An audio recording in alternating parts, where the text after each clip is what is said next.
Hello everybody, the Lawn Gnome is here, and I'm boldly going forward, cause I can't find reverse. Yeah, Hollywood, you know I love you more than what I should. Yeah, Hollywood, well kiss me good. Yeah, Hollywood, you know I love you more than what. Star Trek Into Darkness. What can I possibly say about this movie but just pure, unadulterated science fiction action awesomeness? Take a deep breath. Once again, J.J. Abrams gives us a fantastic summer blockbuster, ironically based around a franchise that is just held so holy amongst many science fiction fans out there. And just like the first one, what I really enjoyed so much about this movie is the fact that they took out all the sci-fi nerdiness and just gave us pure, unadulterated, fun action, an incredible cast, what have you. J.J. Abrams is a genius.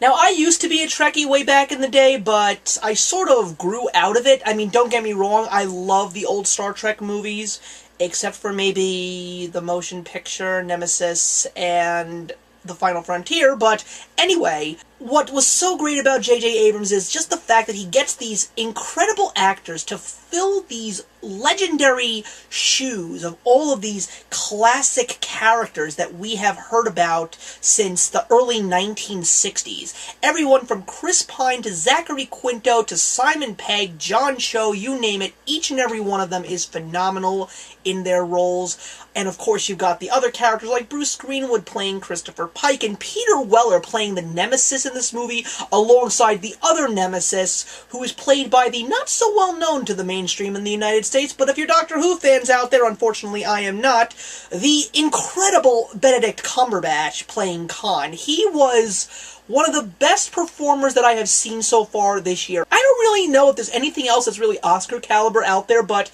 I would really like to see him get nominated for a Best Supporting Actors nomination in the Oscars this coming year, just because his performance was incredible. The action, the special effects, the one-line comedy moments, you name it, this movie has every reason to go see a movie like Star Trek. You just gotta go to the theaters and see this movie. And you don't need to be a true Star Trek faithful to really enjoy these brand new Star Trek franchise films, and of course, if you are a Star Trek fan, you still get something, because if you have seen the original Star Trek II, which ironically is called The Wrath of Khan and features the villain Khan, there's a moment in this movie that is actually reversed based on the original Star Trek II, if you have seen it. And I don't want to give it away if you haven't seen it yet, but if you have, you know exactly what I'm talking about. And it was just so awesome to see it that way, and I really give props to J.J. Abrams for taking these big leaps and bounds to really bring Star Trek to a new generation of fans. So, as of now, believe it or not, even though I said that Zero Dark 30 was one of the best movies I've seen this year, Star Trek Into Darkness is another.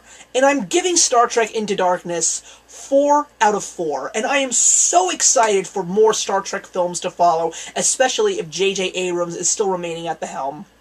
So that's it, everybody. And the question that I want to leave with you today is, new and old, who is your favorite Star Trek captain? Even though I love Chris Pine as Captain Kirk, I am ever faithful to Patrick Stewart as Jean-Luc Picard. I am the Lawn Gnome, and remember that actions speak louder than words. And you knew where you were then. Girls were girls and men were men. Mister, we could use a man like Heimlich.